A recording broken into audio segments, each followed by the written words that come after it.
All right. Chapter 6. The Journey from Platform 9 3/4. Harry's last month with the Dursleys wasn't fun. True, Dudley was now so scared of Harry he wouldn't stay in the same room, while Aunt Petunia and Uncle Vernon didn't shut Harry in his cupboard, force him to do anything, or shout at him. In fact, they didn't speak to him at all.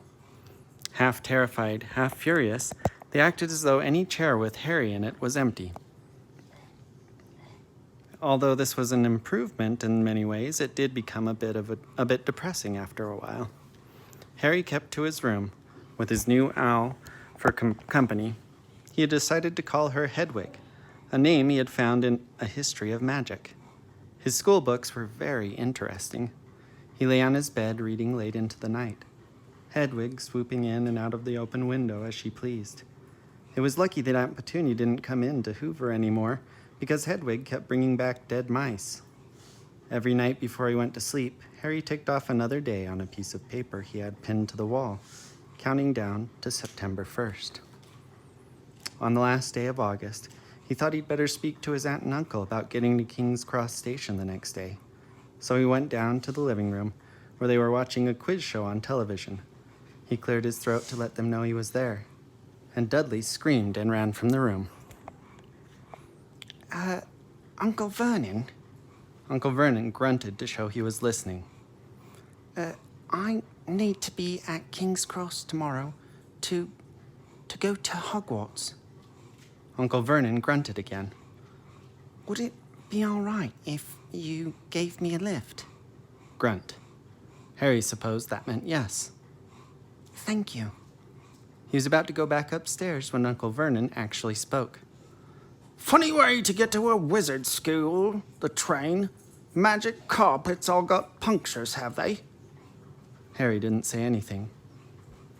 Where is this school, anyway?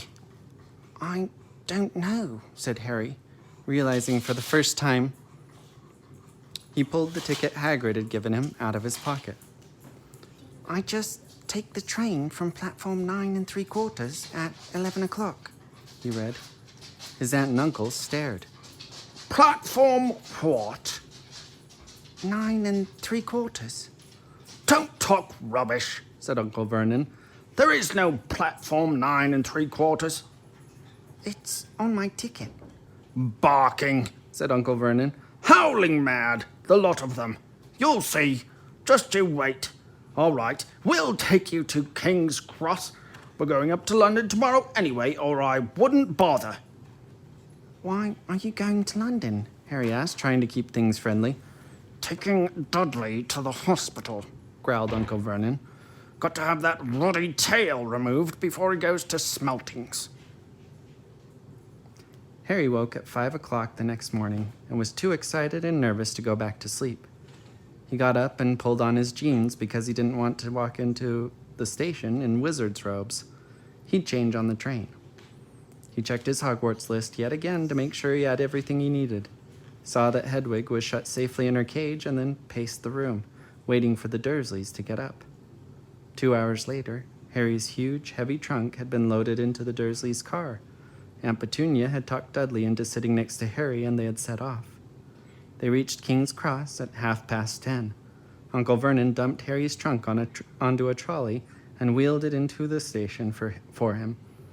Harry thought this was strangely kind until Uncle Vernon stopped dead, facing the platforms with a nasty grin on his face.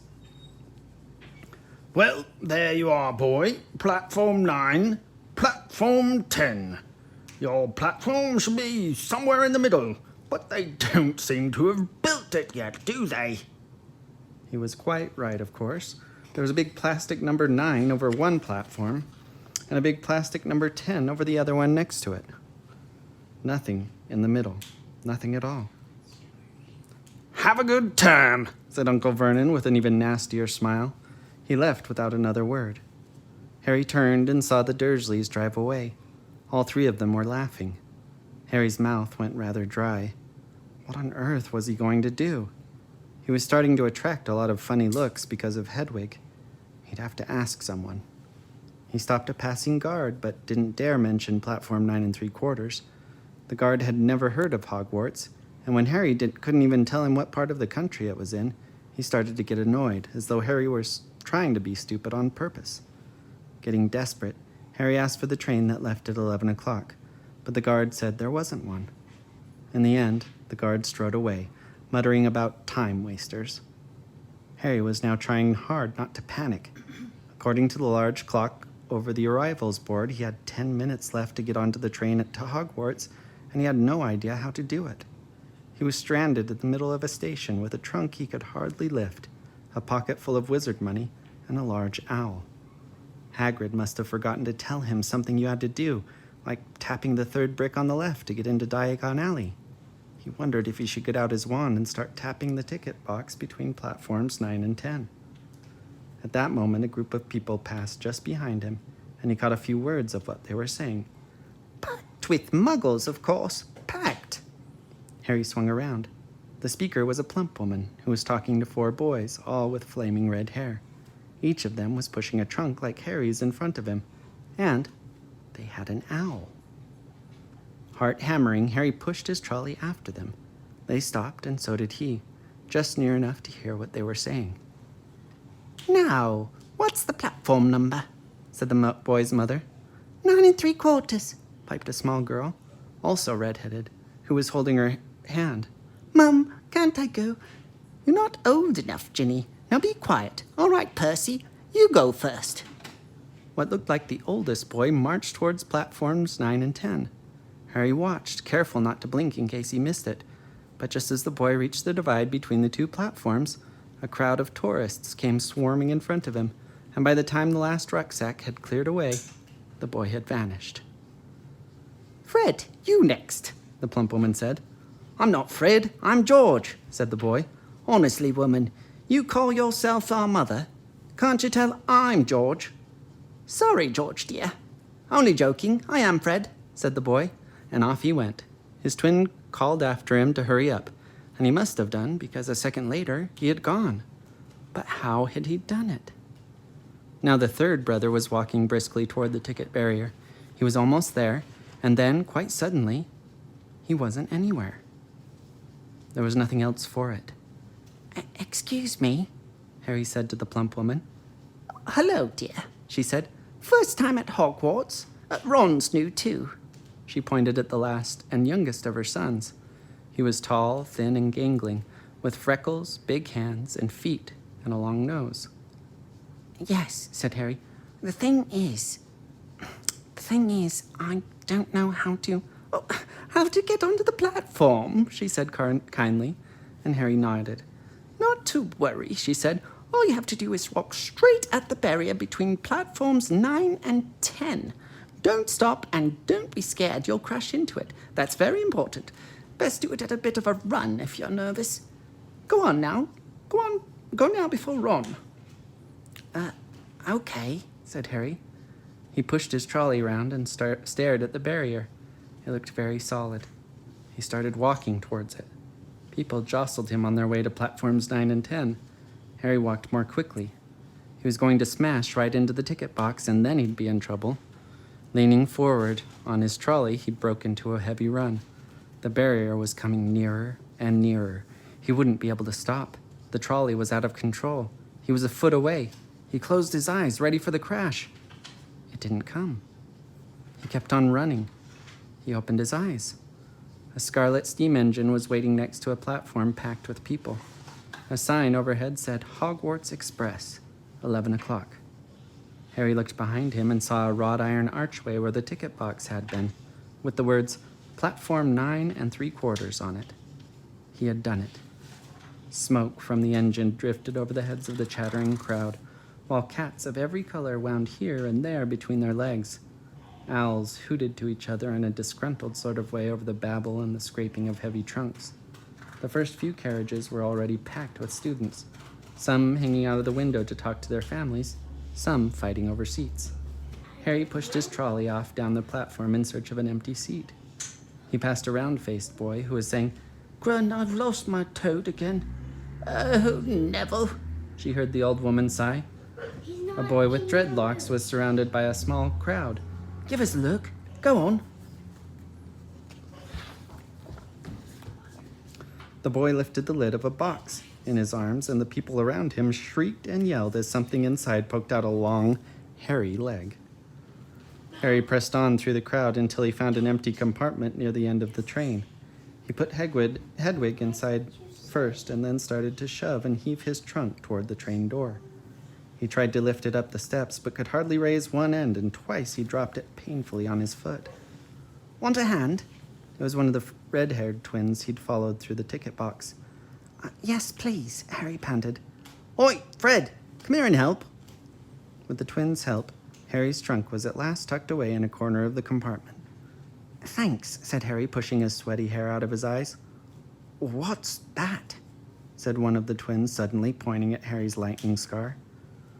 "Blimey," said the other twin. "Are you—" "He is," said the first twin. "Aren't you?" he added to Harry. "What?" said Harry. "Harry Potter," chorused the twins. "Oh, him," said Harry. "I mean, yes, I am." The two boys gawped at him, and Harry felt himself going red. Then, to his relief, a voice came floating in through the train's open door. "Fred, George, are you there?" "Coming, Mum."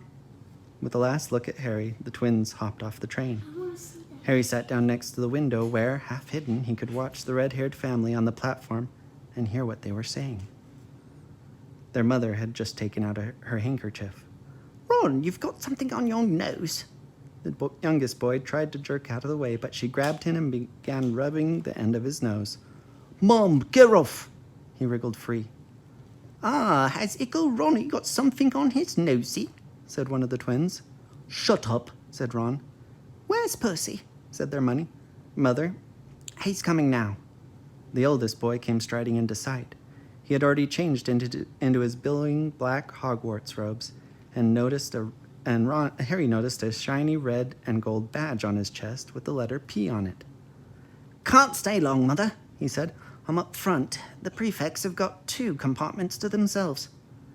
"Oh, are you a prefect, Percy?" said one of the twins with an air of great surprise. "You should have said something. We had no idea." Hang on. I think I remember him saying something about it," said the other twin. "Once or twice a minute all summer." "Oh, shut up," said Percy, the prefect. "How come Percy gets new robes anyway?" said one of the twins. "Because he's a prefect," said their mother fondly. "All right, dear. Well, have a good term. Send me an owl when you get there." She kissed Percy on the cheek, and he left. Then she turned to the twins. "Now, you two, this year you'll behave yourselves. If I got one more owl telling me you've blown up a toilet or blown up a toilet, we've never blown up a toilet. Great idea, though. Thanks, Mum. It's not funny. And look after Ron. Don't worry, Ickle Ronnikins is safe with us." "Shut up," said Ron again. He was almost as tall as the twins already, and his nose was still pink where his mother had rubbed it.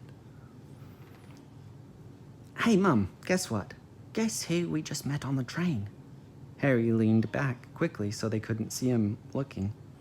"You know that black-haired boy who was near us on the station? Know who he is?" "Who?" "Harry Potter." Harry heard the little girl's voice. "Oh, Mum, can I go on the train and see him? Mum, oh, please."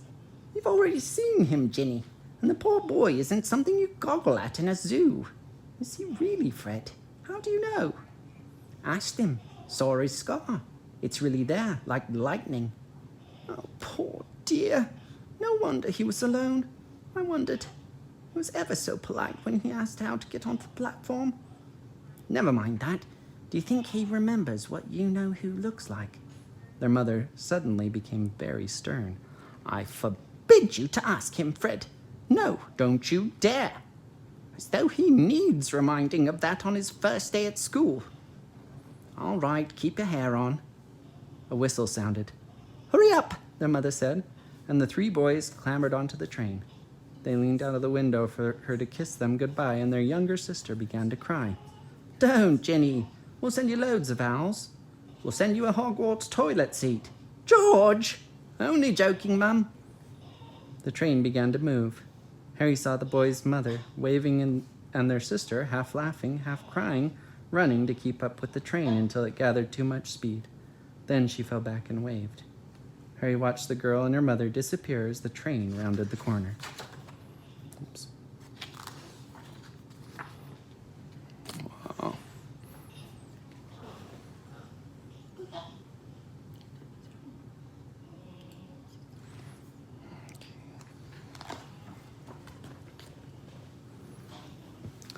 Houses flashed past the windows.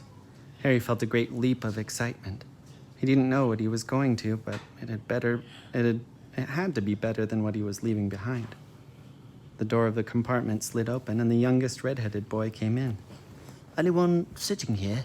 He asked, pointing to the seat opposite Harry. Everywhere else is full. Harry shook his head, and the boy sat down. He glanced at Harry and then looked quickly out of the window, pretending he hadn't looked.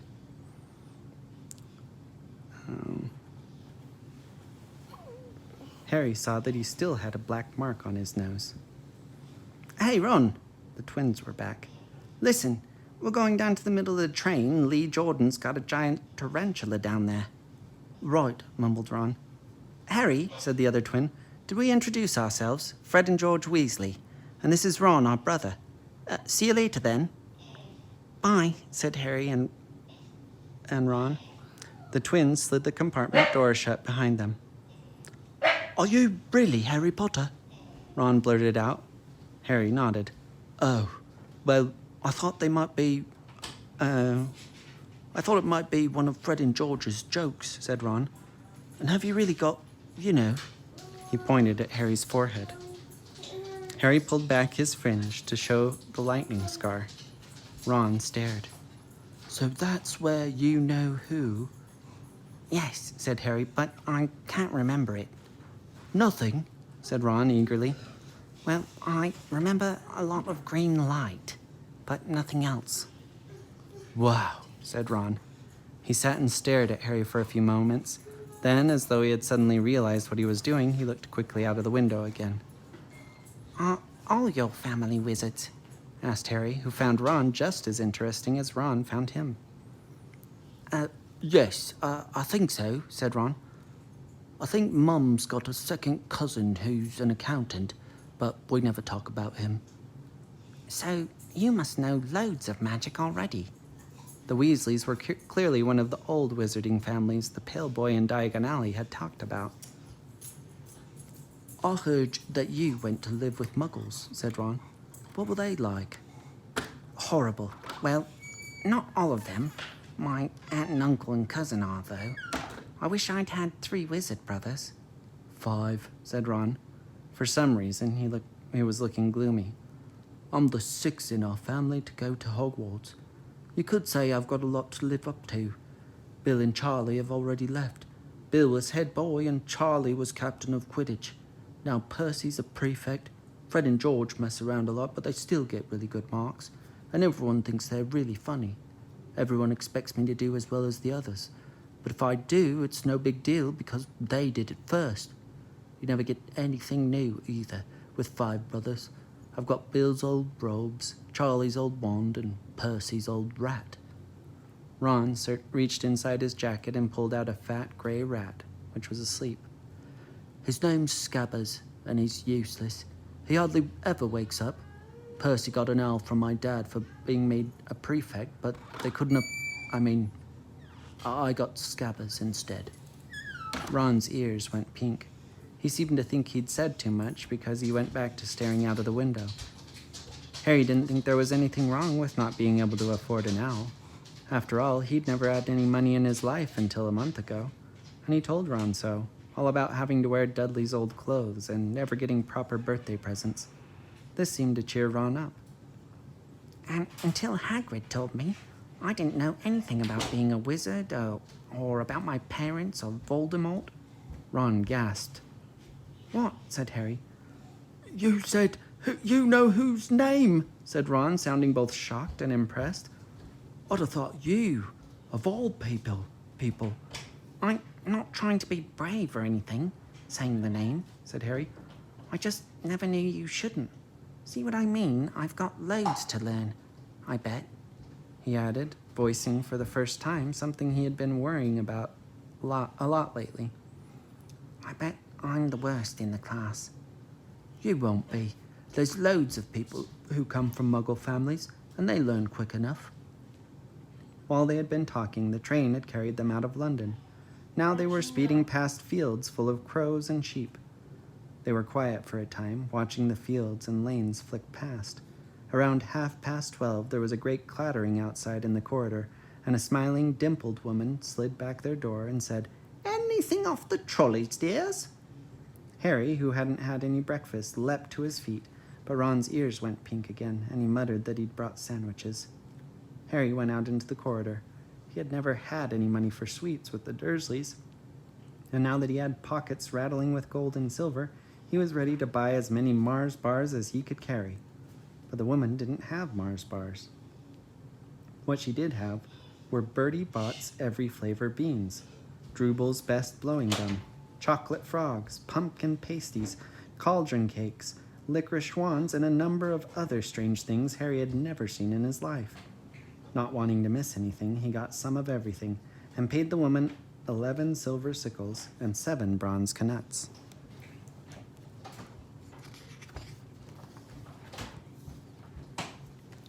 Ron stared as Harry brought it all back into the compartment and tipped it onto an empty seat. Hungry, are you? Starving, said Harry, taking a large bite out of a pumpkin pasty. Ron had taken out a lumpy package and unwrapped it. There were 4 sandwiches in there. He pulled one of them apart and said, She always forgets I don't like corned beef. Swap you for one of these, said Harry, holding up the pasty. Go on. You don't want this. It's all dry, said Ron. She hasn't got much time, he added quickly. You know, with the 5 of us. Go on, have a pasty, said Harry, who had never had anything to share before, or indeed anyone to share it with. It was a nice feeling, sitting there with Ron, eating their way through all Harry's pasties and cakes. The sandwiches lay forgotten. What are these? Harry asked Ron, holding up a pack of chocolate frogs. They're not really frogs, are they? He was starting to feel that nothing would surprise him. No, said Ron, but see what card it is. I'm missing a gripper. What? Oh, of course you wouldn't know. Chocolate frogs have cards inside them. You know, to collect famous witches and wizards. I've got about 500, but I haven't got a gripper or Ptolemy. Harry unwrapped his chocolate frog and picked up the card. It showed a man's face. He wore half-moon glasses, had a long, crooked nose, and flowing silver hair, beard, and a mustache. Underneath the picture was the name Albus Dumbledore. So this is Dumbledore, said Harry. Don't tell me you've never heard of Dumbledore, said Ron. Can I have a frog? I might get a gripper. Thanks. Harry turned over his card and read, Albus Dumbledore, currently headmaster of Hogwarts. Considered by many the greatest wizard of modern times, Professor Dumbledore is particularly famous for his defeat of the dark wizard Grindelwald in 1945, for the discovery of the 12 uses of dragon's blood, and his work on alchemy with his partner Nicholas Flamel. Professor Dumbledore enjoys chamber music and 10-pin bowling. Harry turned the card back over and saw, to his astonishment, that Dumbledore's face had disappeared. He's gone. Well, you can't expect him to hang around all day, said Ron. He'll be back. No, I've got Morgana again, and I've got about 6 of her. Do you want it? You can start collecting. Ron's eyes strayed to the pile of chocolate frogs waiting to be unwrapped. Help yourself, said Harry. But in, the Muggle world, people just stay put in photos. Do they? What, they don't move at all? Ron sounded amazed. Weird. Harry stared as Dumbledore slided back into this picture on his card and gave him a small smile. Ron was more interested in eating the frogs than looking at the famous witches and wizards cards. But Harry couldn't keep his eyes off them. Soon he had not only Dumbledore and Morgana, but Hengist of Woodcroft, Alberic Grunion, Circe Paracelsus, and Merlin. He finally tore his eyes away from the druidess Cleodna, who was scratching her nose to open a bag of Bertie Bott's every flavor beans. You want to be careful with those, Ron warned Harry. When they say every flavor, they mean every flavor. You You get all the ordinary ones like chocolate and peppermint and marmalade, but then you can get spinach and liver and tripe. George reckons he got a bogey-flavored one once. Ron picked up a green bean, looked at it carefully, and bit into a corner. Blech. See? Sprouts. They had a good time eating the every flavor beans. Harry got toast, coconut, baked bean, strawberry, curry, grass, coffee, sardine, and was even brave enough to nibble the end of a funny gray one Ron wouldn't touch, which turned out to be pepper. The countryside now flying past the window was becoming wilder. The neat fields had gone. Now there were woods, twisting rivers, and dark green hills. There was a knock on the door of their compartment, and the round-faced boy Harry had passed on the platform 9 3/4 came back in. He looked tearful. Sorry, he said, but have you seen a toad at all? When they shook their heads, he wailed, I've lost him. He keeps getting away from me. He'll turn up, said Harry. Yes, Said the boy miserably. well, if you see him. He left. Don't know why he's so bothered, said Ron. If I brought a toad, I'd lose it as quick as I could. Mind you, I bought Scabbers, so I can't talk. The rat was still snoozing on Ron's lap.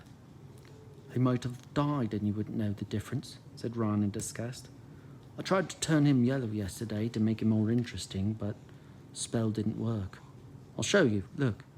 He rummaged around in his trunk and pulled out a very battered-looking wand. It was chipped in places, and something white was glinting at the end. Unicorn hair's nearly poking out. Anyway, he had just raised his wand when the compartment door slid open again. The toadless boy was back, but this time he had a girl with him. She was already wearing her new Hogwarts robes. Has anyone seen a toad? Neville's lost one, she said. She had a bossy sort of voice, lots of bushy brown hair and rather large front teeth. We've already told him we haven't seen it, said Ron, but the girl wasn't listening. She was looking at the wand in his hand. Oh, are you going to do magic? Let's see then. She sat down. Ron looked taken aback. All right. He cleared his throat. Sunshine, daisies, butter, mellow. Turn this stupid fat rat yellow. He waved his wand, but nothing happened. Scabbers stayed grey and fast asleep. Are you sure that's a real spell? Said the girl. Well, it's not very good, is it? I've tried a few simple spells just for practice, and it's all worked for me. Nobody in my family has magic at all. It was ever such a surprise when I got my letter, but I was ever so pleased, of course. I mean, it's the very best school of witchcraft there is. I've heard. I've learned all our set books off by heart, of course. I just hope it will be enough. I'm Hermione Granger, by the way. Who are you? She said all of this very fast. Harry looked at Ron and was relieved to see by his stunned face that he hadn't learnt all the set books off by heart either. Ron Weasley, Ron muttered. Harry Potter, said Harry. Are you really? Said Hermione. I know all about you, of course. I got a few extra books for background reading, and you're in modern magical history and the rise and fall of the dark arts and great wizarding events of the 20th century. Am I? Said Harry, feeling dazed. Goodness, didn't you know? I'd have found out everything I could if it was me, said Hermione. Do either of you know what house you'll be in? I've been asking around, and I hope I'm in Gryffindor. It sounds by far the best. I hear Dumbledore himself was one. But I suppose Ravenclaw wouldn't be too bad either. Anyway, we better go and look for Neville's toad. You two had better change, you know. I expect we'll be there soon. After she left, taking the toadless boy with her. Whatever house I'm in, I hope she's not in it, said Ron. He threw his wand back into his trunk. Stupid spell. George gave it to me, but he knew it was a dud. What house are your brothers in? Harry asked. Gryffindor, said Ron. Gloom seemed to be settling on him again. Mum and Dad were in it too. I don't know what they'll say if I'm not. I don't suppose Ravenclaw would be too bad, but imagine if they put me in Slytherin. That's the house you know who was in? Yeah, said Ron. He flopped back into his seat, looking depressed. You know, I think the end of Scabber's whiskers are a bit lighter, Said Harry, trying to take Ron's mind off houses. So, what do your oldest brothers do now that they've left, anyway? Harry was wondering what a wizard did once he'd finished school. Charlie's in Romania studying dragons, and Bill's in Africa doing something for Gringotts, said Ron. Did you hear about Gringotts? It's been all over the Daily Prophet, but I don't suppose you get that with the Muggles. Somebody tried to rob a high-security vault. Harry stared. Really? What happened to them? Nothing. That's why it's such big news. They haven't been caught.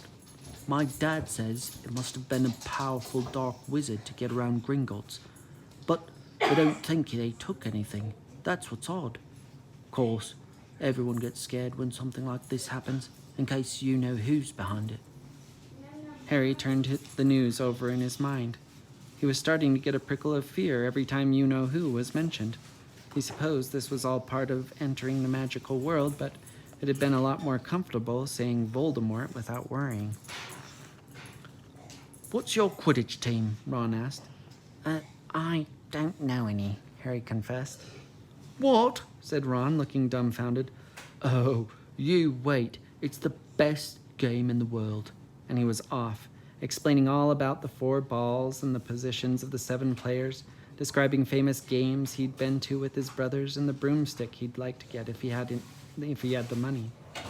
He was just talking Harry through the finer points of the game when the compartment door slid open yet again. But it wasn't Neville, the toadless boy, or Hermione Granger this time. 3 boys entered, and Harry recognized the middle one at once. It was the pale boy from Madame Malkin's robe shop. He was looking at Harry with a lot more interest than he'd shown back in Diagon Alley. Is it true, he said, they're saying all down the train that Harry Potter's in this compartment? So, it's you, is it? Yes, said Harry. He was looking at the other boys. Both of them were thick-set and looked extremely mean. Standing either side of the pale boy, they looked like big bodyguards. Oh, this is Crabbe and this is Goyle, said the pale boy carelessly, noticing where Harry was looking. And my name's Malfoy, Draco Malfoy. Ron gave a slight cough, which might have been hiding a snigger. Draco Malfoy looked at him. Think my name's funny, do you? No need to ask who you are. My father told me all the Weasleys have red hair, freckles, and more children than they can afford. He turned back to Harry. You'll soon find some wizarding families are much better than others, Potter. You don't want to go making friends with the wrong sort. I can help you there. He held out his hand to shake Harry's, but Harry didn't take it. I think I can tell who the wrong sort are for myself, thanks, he said coolly. Draco Malfoy didn't go red, but a pink tinge appeared in his pale cheeks. I'd be careful if I were you, Potter, he said slowly. Unless you're a bit politer, you'll go the same way as your parents. They didn't know what was good for them either. You hang around with riffraff like the Weasleys and that Hagrid, and it'll rub off on you. Both Harry and Ron stood up. Ron's face was as red as his hair. Say that again, he said. Oh, you're going to fight us, are you? Malfoy sneered. Unless you get out now, said Harry, more bravely than he felt, because Crabbe and Goyle were a lot bigger than him or Ron. But we don't feel like leaving, do we, boys? We've eaten all our food, and you still seem to have some. Goyle reached towards the chocolate frogs next to Ron. Ron leapt forward, but before he'd so much as touched Goyle, Goyle let out a horrible yell. Scabbers, the rat, was hanging off his finger. Sharp little teeth sunk deep into Goyle's knuckles. Crabbe and Malfoy backed away as Goyle swung Scabbers around and around, howling, and when Scabbers finally flew off and hit the window, all 3 of them disappeared at once.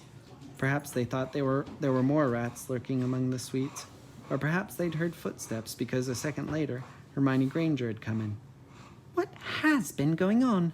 She said, looking at all the sweets all over the floor and Ron picking up Scabbers by his tail. I think he's been knocked out, said Ron to Harry. He looked closer at Scabbers. No, I don't believe it. He's gone back to sleep. And so he had. You've met Malfoy before? Harry explained about their meeting in Diagon Alley. I've heard of his family, said Ron darkly.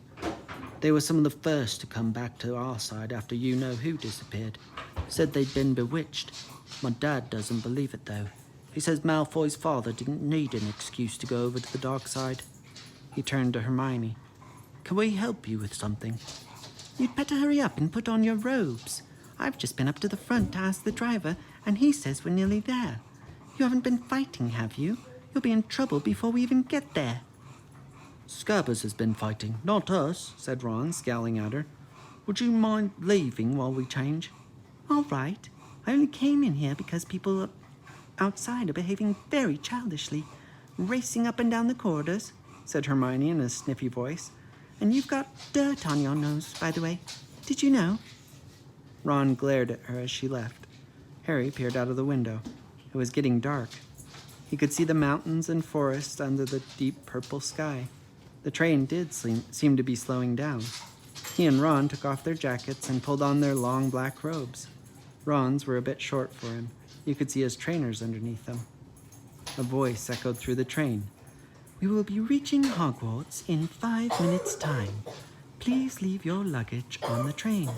It will be taken to the school separately. Harry's stomach lurched with nerves, and Ron, he saw, looked pale under his freckles. They crammed their pockets with the last of the sweets and joined the crowd thronging the corridor. The train slowed right down and finally stopped. People pushed their way towards the door and out onto a tiny dark platform. Harry shivered in the cold night air. Then a lamp came bobbing over the heads of the students, and Harry heard a familiar voice. First years over here. All right there, Harry. Hagrid's big hairy face beamed over the sea of heads. Come on, follow me. Any more first years? Mind your step now. First years, follow me. Slipping and stumbling, they followed Hagrid down what seemed to be a steep, narrow path. It was so dark either side of them that Harry thought there must be thick trees there. Nobody spoke much. Neville, the boy who kept losing his toad, sniffed once or twice. You'll get your first sight of Hogwarts in a sec, Hagrid called over his shoulder. Just round this bend here. There was a loud ooh. The narrow path had opened suddenly onto the edge of a great black lake. Perched atop a high mountain on the other side, its windows sparkling in the starry sky, was a vast castle with many turrets and towers. No more'n 4 to a boat, Hagrid called, pointing to a fleet of little boats sitting in the water by the shore. Harry and Ron were followed into their boat by Neville and Hermione. Everyone in, shouted Hagrid, who had a boat to himself. Right then, forward! And the fleet of little boats moved off all at once, gliding across the lake, which was as smooth as glass. Everyone was silent, staring up at the great castle overhead. It towered over them as they sailed nearer and nearer to the cliff on which it stood. Heads down, yelled Hagrid as the first boats reached the cliff. They all bent their heads, and the little boats carried them through a curtain of ivy which hid a wide opening in the cliff face. They were carried along a dark tunnel, which seemed to be taking them right underneath the castle, until they reached a kind of underground harbor, where they clambered out onto the rocks and pebbles. Oi there, you there! Is this your toad? Said Hagrid, who was checking the boats as people climbed out of them. Trevor! Cried Neville blissfully, holding out his hands. Then they clambered up a passageway in the rock, and Hagrid's lamp coming out at last on smooth, damp grass right in the shadow of the castle. They walked up a flight of stone steps and crowded around the huge oak front door. Everyone here? You there, still got your toad? Hagrid raised a gigantic fist and knocked 3 times on the castle door. Next is Chapter 7, The Sorting Hat.